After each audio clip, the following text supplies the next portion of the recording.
how we do.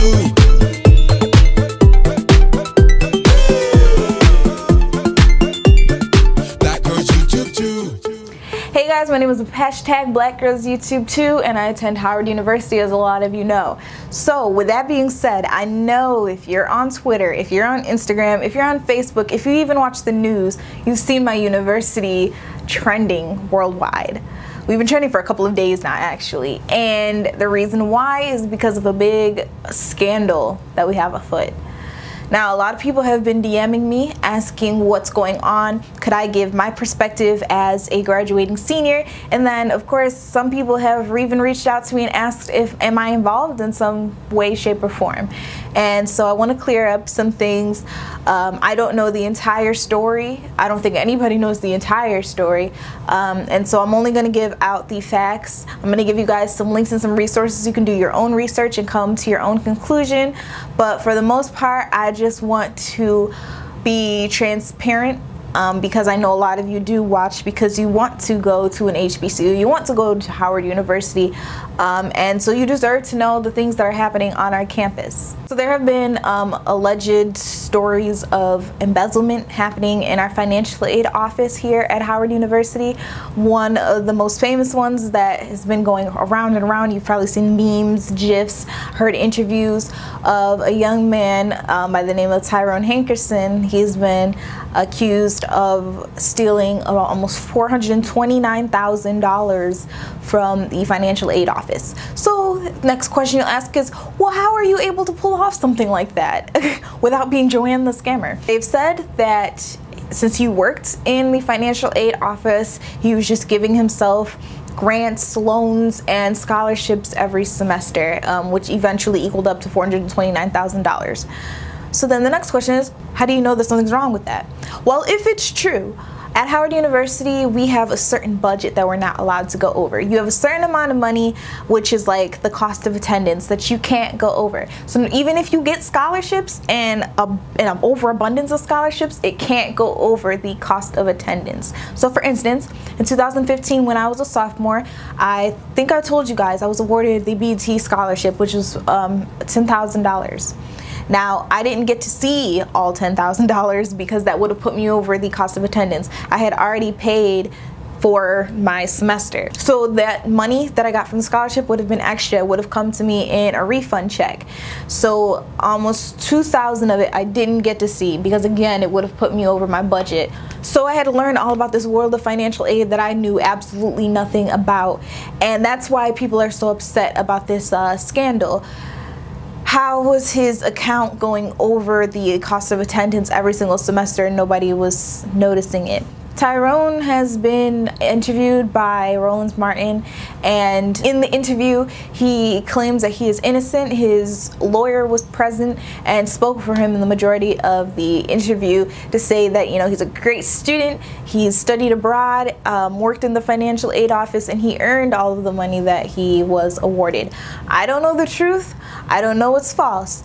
All I know is there has been misappropriation of funds in the financial aid office. There's no ifs, ands, or buts about that. So embezzlement has occurred. Who has done it is the question. Beyond that, there have been protests here on campus by a student organization called HU Resist, and they're also in conjunction with Student Power HU. You can search that hashtag on Twitter if you'd like, and you'll see all the students. They stormed over and took over the administration building. They've been there now for about 3 days. As of the last day of March, they've been in there for 3 days. They said that they're not leaving until our president, Wayne A.I. Frederick, resigns. And they also have a list of demands that they want to be fulfilled.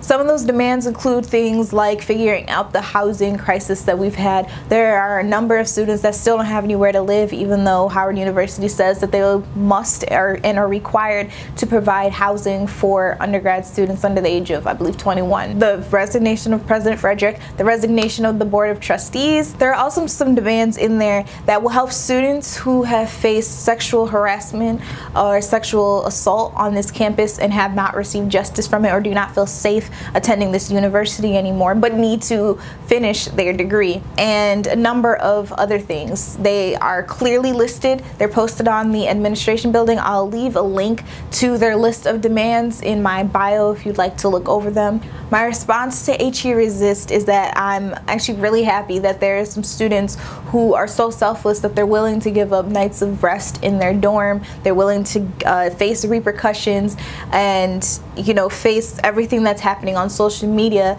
and attack against their character in order to make life better for students that are to come in the future. Now, if you followed me on Twitter, you know that I have not always approved of the way that HE Resist carries themselves, but I have absolutely no complaints about their protest at the moment. I also have to correct myself in what I've said to and about HE Resist in the past, in that my mission has always been to help people and to get students interested in Howard University and to inform them about what's going on here. And because I feared what would happen to me if I spoke up, if I was completely honest about everything that happens and very transparent, I have neglected to keep my audience informed. And that's the sole responsibility of a journalist. And so I can't put myself high and mighty because I'm not willing to do the dirty work, you know? So I apologize to those involved in HE Resist, even if I haven't always approved of your methods. Your concept, your motivation, and the end goal is something that I think anybody who understands what you're trying to do can admire. And I have to admit that I was scared. Now, the last question that I've been getting is, do you still think that I should apply to Howard University, seeing as to what's going on? This is a difficult question for me to answer. It really depends on the reason that you are coming here. I knew that I wanted to go to Howard University specifically because I wanted to understand myself as a black woman. I wanted to get my culture. I wanted to feel like I was a part of things for once instead of somebody on the outside that just happens to be an exception. I've learned here going to Howard University that I'm not the exception. I'm special, but I'm not the exception. There are plenty of exceptional black individuals in this world, and I hate that it took me until 18 to find them. But I knew going in what I wanted to get out of Howard University. So if you're looking for a university socially, Howard is amazing. You're going to do very well networking, getting opportunities for internships and stuff like that, and then having a lot of friends. It's very easy to cultivate relationships here on this campus. If you're looking for a university that is pristine in their financial aid and the way that they carry themselves via administration, maybe Howard isn't the place for you. But be careful about where you do pick, because there are plenty of PWIs and, I will admit, Ivy Leagues that are out there having the same problems as us, but they don't have as much media coverage because their students aren't as vocal. If you're looking for a place that's going to radicalize you, Howard is also a great place for that. Our ancestry is literally founded upon our ability to protest, to speak against wrongs, and to make them right ourselves if no one else will do it for us. And if you're looking for a place that's going to make you feel comfortable in your blackness, or if you are not a person of color but you're looking for a safe space that's going to help you understand other cultures, other religions, and just other entities in general, then yeah, Howard could be for you. So you really have to think about what it is that you're looking for when you're choosing a university, and then that's going to help you decide if Howard is or isn't the place for you. Don't let some tweets that you saw on Twitter or something that you saw on Instagram or some memes that you didn't think were so funny deter you from, you know, grabbing your education. So I'm admitting for the first time that, you know, Howard isn't perfect. You know, there have been some moments where I really looked at myself like, is this where I chose to go? Howard is not Wakanda, but I will still love Howard because Howard taught me who I am, and that's not something that I think I could have gotten at any other university. That's not anything that I would trade for anything else in this world.